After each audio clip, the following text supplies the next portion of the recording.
prima volta sentito combattuto, loro più precisi, a cosa si è mancato? A loro più precisi, più squadra, più pronti a una partita del genere, perché questo era un po' uno scontro diretto da dentro fuori per il round scudetto. Devo dire che a noi è mancata la continuità di giocare partite di questo livello, perché abbiamo giocato solamente nell'ultimo mese 2 partite, una contro Recco, che è una partita che non esiste, e l'altra contro il Savona, dove eravamo senza Davide, che ha ricevuto un colpo che per noi è fondamentale, e senza Wooded. Quindi questa è la prima partita che facciamo dopo 4 mesi senza giocare tutti insieme, una partita fondamentale, quindi ci è mancato un po' la continuità di giocare queste partite qua. Loro vengono da un tour de force di partite importanti, dove hanno avuto modo di diciamo, rodare il loro sistema di gioco, e sono stati molto più bravi di noi oggi.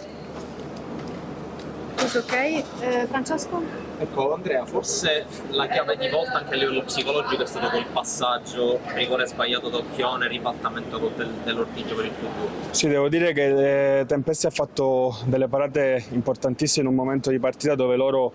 in attacco hanno trovato 2 o 3 soluzioni, e noi meritavamo magari di fare gol, ma lui veramente si è messo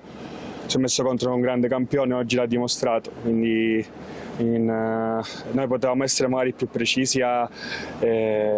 operare gli schemi che avevamo provato con Win settimana, ci siamo un po' disuniti quando questi palloni non sono entrati, e questo è stato il risultato. Ovviamente ogni sconfitta ha la sua storia a sé stante, quindi è inutile parlare di 3 sconfitte di seguito, però in ogni caso come si riparte, qual è la ricetta? Dobbiamo ricordarci da dove siamo partiti, qual è il nostro obiettivo. Giocare tra le prime 4 era un sogno per come era iniziata la stagione, adesso dobbiamo focalizzarci sul nostro obiettivo, che è quello di arrivare in Europa, a giocare l'Europa anche l'anno prossimo. Abbiamo delle partite importanti adesso, abbiamo Brescia dove possiamo toglierci uno sfizio e andare a dare fastidio a una grande che ancora sta giocando la Champions, e poi abbiamo Trieste qua in casa dove dobbiamo dimostrare che siamo squadra e che abbiamo ancora voglia di lottare fino alla fine. Appunto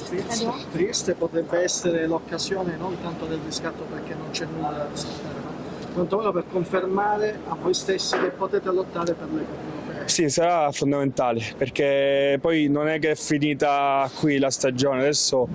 anche se adesso arriviamo 3/5 o sesti, c'è da giocare contro squadre che venderanno cara la pelle, quindi è fondamentale rialzare la testa, ricordarci quello che sappiamo fare da squadra, non come singoli, ma da squadra, come abbiamo sempre fatto.